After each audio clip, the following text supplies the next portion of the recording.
Hey y'all, so I am out front of the U.S. Capitol where Senator Cory Booker and House Leader Hakeem Jeffries are currently doing a sit-in. They've been here since sunrise. They're going to stay until sunset, and it's because they're fighting for Medicaid.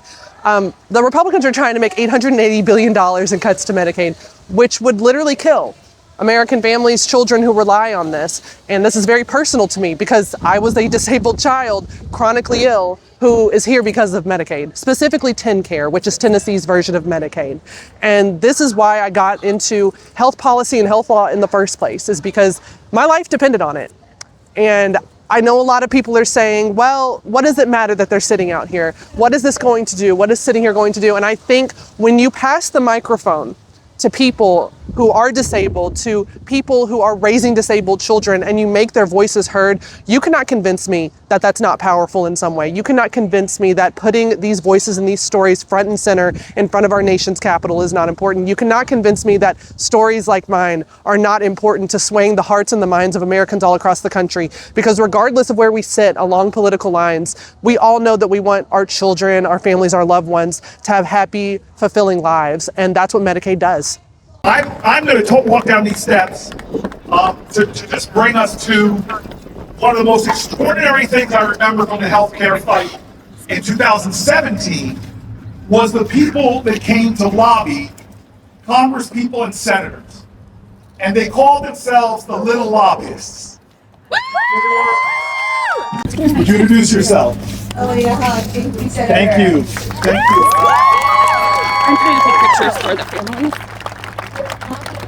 2017, and I just want to give a shout out. I see so many of you 2017 who are here fighting for healthcare. We are the Little Lobbyists. We are a family-led organization for children with complex medical needs and disabilities.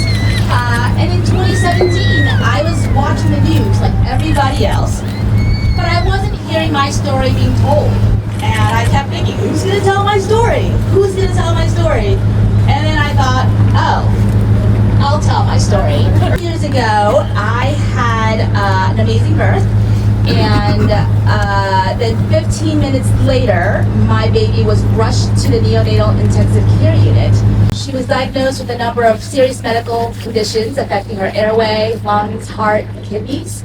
She uses a tracheostomy to breathe and a ventilator for additional respiratory support, a feeding tube for all of her nutrition, and a wheelchair to get around.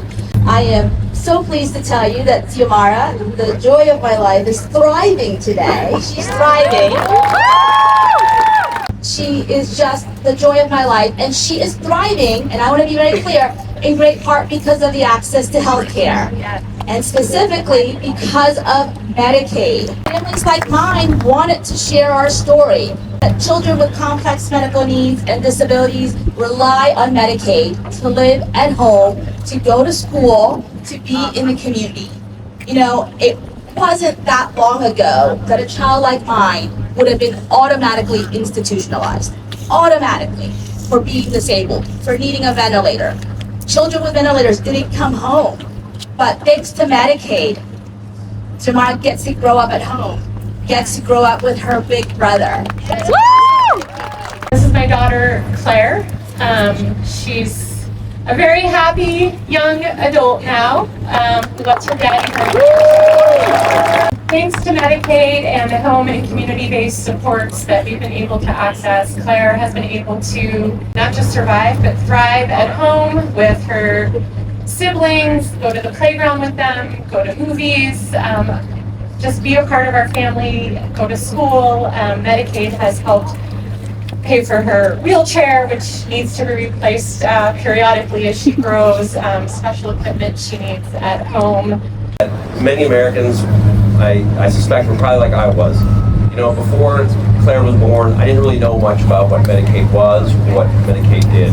Initiative by Ronald Reagan to help people like our daughters and our children stay at home with us instead of being institutionalized.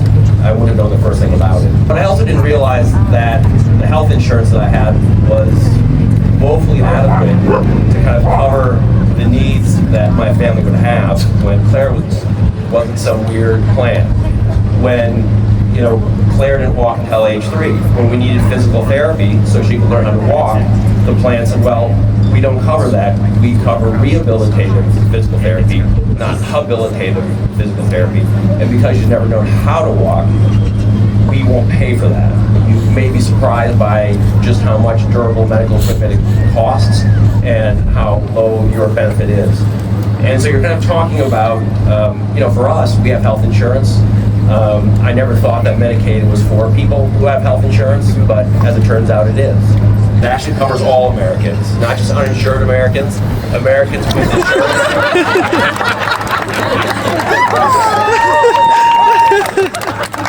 If this little lobbyist can come down to Congress, can fight, then I can come down and talk to my congressperson, talk to my senator, let my voice be heard. You do not stand alone.